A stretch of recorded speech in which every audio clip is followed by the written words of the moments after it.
आम धारणा ये है कि सशस्त्र सेवाओं में जीवन बहुत कठिन होता है। कठिन नहीं होता है, अनुशासित होता है, बहुत अनुशासित होता है। और बहुत जब अनुशासित होता है तो जीवन सरल और सुखद हो जाता है।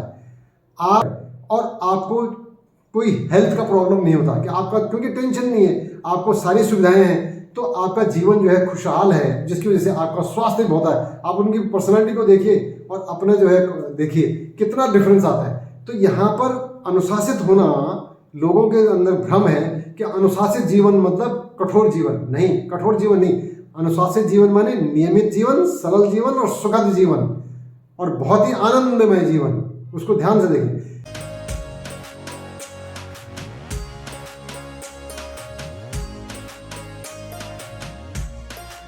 आज हम सशस्त्र सेवाओं में शामिल होने के लाभ भाग 2 की बात करेंगे, जिसमें 10 और लाभों की बात हम बात करेंगे आज।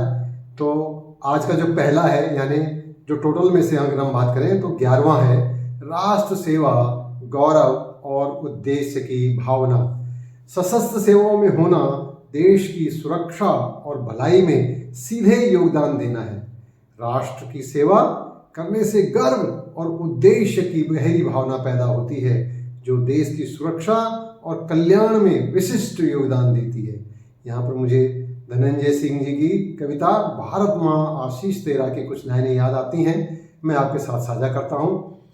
भारत माँ आशीष तेरा, भारत माँ आशीष तेरा, हम तुझ पर कुर्बान हैं, हम तुझ पर कुर्बान हैं। नाज तेरा देख के, नाज तेरा देख के, ताज तेरा देख के, ताज तेरा देख के, साज तेरा देख के, साज तेरा देख के, दुश्मन भी हैरान है, दुश्मन भी हैरान है। अंबर से ऊंचा झंडा है तेरा, अंबर से ऊंचा झंडा है तेरा, भारत माँ आशीष तेरा, भारत माँ आशीष तेरा, हम तुझ पर कुर्बान हैं, हम तुझ पर कुर्बान हैं। जय हिंद।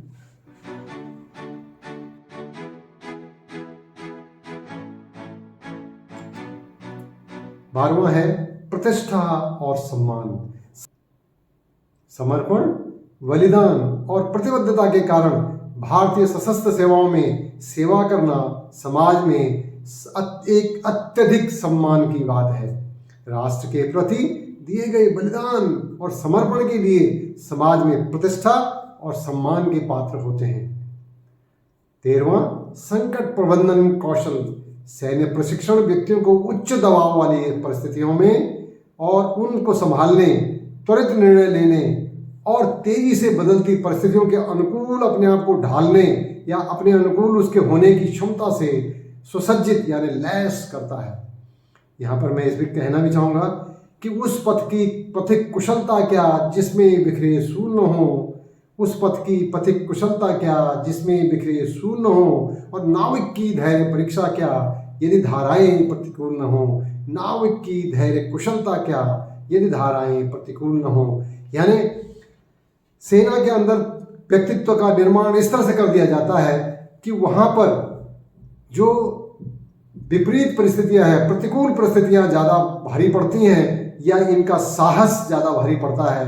तो और ये देखा भी गया है कि इनका साहस किसी भी तरह की प्रतिकूल परिस्थितियों पे हमेशा ज़्यादा भारी पड़ा है। और इसीलिए आपने देखा होगा कि जब कभी कोई समस्या आती है तो सीधे सेना को बुलाओ। अभी हाल का एग्जाम्पल आप देखें, जो सुरंग में, उत्तराखंड में सुरंग में 41 जो मजदूर फंस गए थे, तो वहाँ भी जब परिस्थितियाँ विपरीत होने लगीं, दिक्कतें आने लगीं, तो फिर जो है ये कहा गया कि सेना को बुलाओ। और सेना को बुलाने का मतलब है कि कार्य में सफलता अवश्य मिलनी है।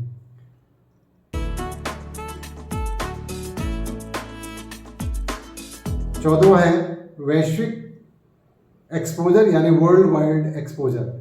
भारतीय सशस्त्र सेवाओं में कार्य करते हुए विविध वातावरण में काम करने, विभिन्न पृष्ठभूमि के लोगों के साथ बातचीत करने और यहाँ तक कि अंतर्राष्ट्रीय मिशनों में भाग लेने के अवसर व्यापक विश्व दृष्टि यानी world wide view, broad world wide view जो है आपको प्रदान करते हैं।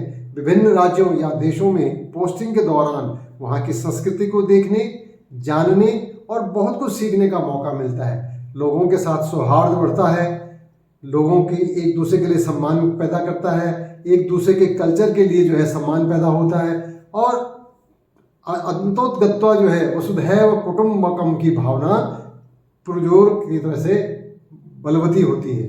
15वां है भाईबंदी और सौहार्द यानी फेलो फीलिंग्स की निर्माण। भारतीय सशस्त्र सेवाओं में साथी सेवा सदस्यों यानी जो कलीग्स हैं उनके साथ बनाया गया संबंध यानी बंधन, अटूट बंधन जिसको मैं कह सकता हूँ, अक्सर गहरा और स्थायी होता है, जो एक मजबूत नेटवर्क और सपोर्ट सिस्टम यानी समर्थन प्रणाली की तरह बनाया जाता है, जिससे कि आपके रिटायरमेंट तक के बाद भी वो एक दूसरे के साथ में बिल्कुल जुड़े हुए होते हैं और एक दूसरे के सुख दुख में भाग लेते हैं और मदद करते हैं और हमेशा साथ खड़े होते हैं। 16वां वेतन और भत्ते। भारतीय सशस्त्र सेवाओं में वेतन संरचना वेतन आयोग की सिफारिशों पर आधारित होती हैं। इसमें मूल वेतन, ग्रेड वेतन, सैन्य वेतन और सैन्य सेवा वेतन और महंगाई भत्ता, किट रखरखाव भत्ता, फील्ड क्षेत्र भत्ता आदि जैसे भत्ते शामिल हैं। ये भत्ते रैंक के हिसाब से यानी आपकी कौन सी रैंक है, पोस्टिंग के स्थान यानी कौन सी जगह पोस्टिंग है, डिफिकल्ट जगह पे है, कौन से है, शहर में है, दूर है, और ड्यूटी की नेचर क्या है, प्रकृति क्या है, उसके आधार पर बहुत डिफरेंट हो सकते हैं, भिन्न होते हैं। 17 सेवानिवृत्ति के बाद के अवसर। सेवानिवृत्ति के बाद कर्मियों को अपनी सेवा के दौरान प्राप्त कौशल और अनुभव का लाभ उठाते हुए विभिन्न सरकारी और निजी क्षेत्र के पदों पर रोजगार के अवसर मिलते हैं। ये देखा गया है कि जो MNCs हैं, जो ऑर्गेनाइजेशन हैं और सिविलियन जो गवर्नमेंट के जो ऑफिस भी हैं, वहाँ पर भी एक्स सर्विसमैन की बहुत ज़्यादा डिमांड होती है और उनको वहाँ पर एम्प्लॉय करना जो है वो प्रेफर करते हैं। क्यों? कि उन्हें पता है कि इनके व्यक्तित्व का जो है कोई रिप्लेसमेंट नहीं है और इनके जो क्वालिटीज़ हैं वो हमेशा इस ऑर्गेनाइजेशन को फ़ायदा ही देंगी। 18 उच्च कार्य संस्कृति और अनुकूल वातावरण।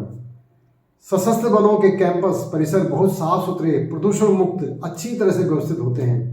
कैंट क्षेत्र यानी सशस्त्र सेवाओं के परिसरों में क्लब, मनोरंजन सुविधाएं, खेल सुविधाएं, मेस आदि स्थापित और उपलब्ध होते हैं, जिससे किसी और जगह अगर आप जाएंगे सिविलियन के हिसाब से तो वहाँ डिस्टेंस का इशू होगा, डिस्टेंस होगी तो आने जाने में ट्रैफिक जाम का इशू होगा, तो आदि से बहुत सारे कई तनाव नहीं होता है और अन्य रचनात्मक जो गतिविधियों के लिए जो है बहुमूल्य समय बचता है। जैसे मैं एग्जांपल लेना चाहूँगा कि जैसे अगर आप दिल्ली से गुड़गांव की इसकी MNC में जाते हैं तो वहाँ पर आने जाने में भी आपका इतना समय लग जाता है, 2-2 घंटे, 2.5 घंटे आप एक वन साइड में जो है ट्रैफिक में फंसे रहते हो और बहुत माइंड में टेंशन हो, जिसकी वजह से आप बहुत घर से अर्ली निकलते हो, रात को आप देर से वहाँ से चलते हो, तो जिसकी वजह से आपके समय का बहुत बर्बाद होता है। यानी जो पॉजिटिव टाइम आपका कंस्ट्रक्टिव टाइम है उसकी बहुत ज़्यादा नुकसान होता है और जब ये चीज़ें नुकसान होती है तो उसका इफेक्ट आपकी हेल्थ पे भी आता है। समय से नहीं सोएंगे, नहीं होगा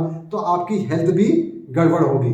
तो इस तरह से जो है ये बहुत ही ज़्यादा नुकसान है और यहाँ पर समय ही समय है क्योंकि आपके सारी फैसिलिटीज जो है वो कैंपस के अंदर ही अवेलेबल है और आपको कहीं नहीं जाना है, तो जिसकी वजह से आपका अमूल्य समय बचता है, आपका माइंड एक जगह सेट होता है और आपका स्वास्थ्य भी अच्छा रहता है। 19वां सरल और सुखद अनुशासित जीवन। नियमों का पालन करने से जीवन में व्यवस्था और समृद्धि आती है। सही दिशा में चलने से संतोष और सुख मिलता है। अन्यों का सम्मान और स्नेह भी बढ़ता है। अनुशासन से जीवन में समानता और न्याय का आदान प्रदान होता है। अनुशासन से जीवन सुखमय होता है, संरचित और सरल बन जाता है। भारतीय सशस्त्र सेवाओं में जहां अनुशासन एक महत्वपूर्ण होता है, दूसरी ओर ठीक वहीं जीवन सरल और सुखद भी हो जाता है।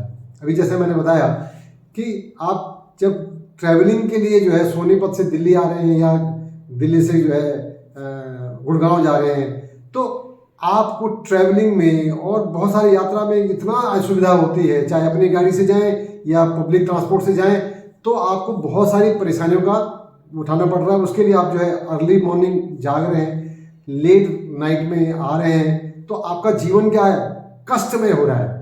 जबकि आम धारणा ये है कि सशस्त्र सेवाओं में जीवन बहुत कठिन होता है। कठिन नहीं होता है, अनुशासित होता है, बहुत अनुशासित होता है।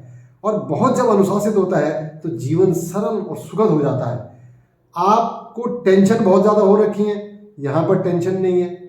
आपको टेंशन की वजह से आपका जो 2-2 ढाई 3 घंटे आप जो है बैठे हुए ट्रैवल में आपके कमर दर्द हो रहा है, पोस्चर में गड़बड़ हो रहा है। यहाँ पर क्या है, आपका शरीर भी सुगढ़ हो रहा है और आपको कोई हेल्थ का प्रॉब्लम नहीं होता कि आपका, क्योंकि टेंशन नहीं है, आपको सारी सुविधाएं हैं, तो आपका जीवन जो है खुशहाल है, जिसकी वजह से आपका स्वास्थ्य बहुत है। आप उनकी पर्सनालिटी को देखिए और अपना जो है देखिए कितना डिफरेंस आता है। तो यहाँ पर अनुशासित होना, लोगों के अंदर भ्रम है कि अनुशासित जीवन मतलब कठोर जीवन। नहीं, कठोर जीवन नहीं।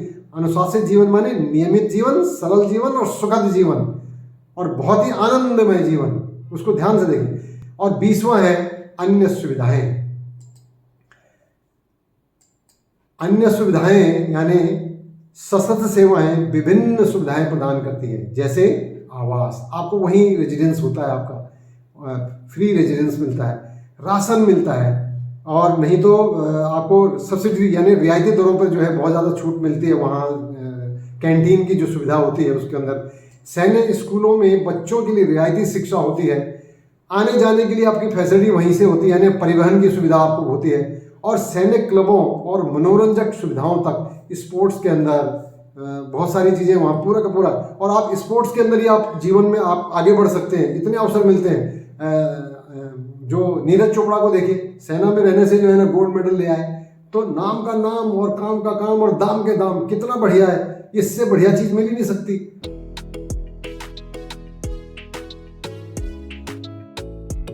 याद रखें, भारतीय सशस्त्र सेवाओं में शामिल होने के लिए समर्पण, कर्तव्य की भावना, शारीरिक फिटनेस और देश की सेवा करने की इच्छा की आवश्यकता होती है।